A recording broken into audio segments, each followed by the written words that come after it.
জানেন না অনেক যে কষ্টের কতদিন অনেক চেষ্টা কষ্টের ছিল করছে, এটা ওর। কত রকমের চিকিৎসা করাইছে, শুধুমাত্র কত কথা শুনেছে আলভির মা, কত যে এগুলো নিয়ে কথা শুনাইছে। রিজিকের তো সামনের 8 দিন পরে ওর বার্থডে, কততম? পঞ্চম। 5 হবে।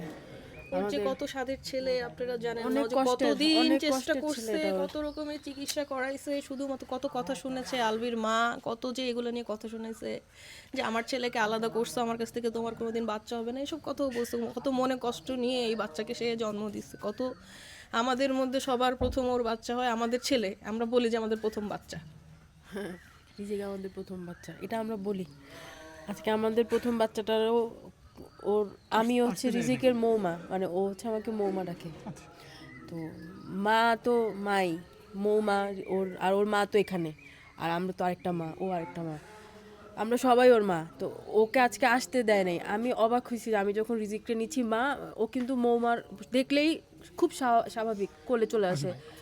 ওর মা যেহেতু নেই, ওর মায়ের গন্ধ তো ভাই আমার গায়েও আছে। কালকে সারাটা দিন ও আমার গায়ের সাথে, আমার হাতে ওর গায়ের গন্ধ আমার গায়ে আছে। তো ওরে আমি কোলে নিছি, নিয়ে গেল। আমি বললাম নিহাল আমার কাছে দাও, ও আমার কাছে থাকলে, ও আমার বুকে থাকুক, ও তো আমারই সন্তান।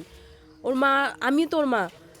ও বললো কি না, ভাইয়া মানা করছে, ভাইয়া ছাড়া ও যাবে না। আর বাচ্চার এত ছোট বাচ্চা তো এটা বুঝারই কথা না। বলতেছে ও যে আমি বলতেছে যাবো বাবা না, ছাড়া আমি যাবো না, আমি বাবা ছাড়া বাবা যাবো না। ছাড়া যাবো না, নানুর কাছে যাবো না। ও তো এটা বুঝার কথা না। এক্স্যাক্টলি। ওকে এগুলো শিখানো হয়েছে কালকে সারা রাত, কালকে থেকে ওকে ব্রেন ওয়াশ করেছে। এত ছোট বাচ্চা, ও তো পুতুলের মতন। ওকে জাস্ট, আমি জানি না ওকে কিভাবে এগুলো ব্রেন ওয়াশ করে, এত ছোট একটা বাচ্চা। যে ও এসেই বলতেছে আমি যাবো না, আমি যাবো না, বাবা আসলে যাবো, বাবা আসলে যাবো। ও একটাবার বললো না যে আমার মা কোথায়?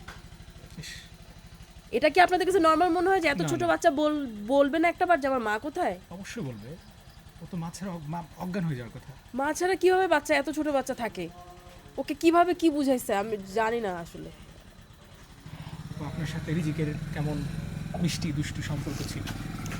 আমার বাচ্চাটা আর রিজিক সমবয়সী, ওরা একসাথেই বেসিক্যালি। আমাদের এটা রুটিন ছিল যে যেহেতু আমি জব করি, আমার শুক্রবার ছাড়া বন্ধ নাই। আমাদের এটা রুটিনই ছিল। ইকরার বাসার সামনে পার্ক আছে, মিরপুর ডিএইচএস, আপনারা সবাই জানেন পার্ক আছে। আমাদের রুটিনই ছিল যে শুক্রবার বিকেলবেলা আমরা দুই বাচ্চাকে নিয়ে পার্কে যাই। মানে আমার বাচ্চা আর রিজিক, আমার মেয়ে আর রিজিক একসাথেই বড় হয়েছে বলা যায়। ওরা ফ্রেন্ড।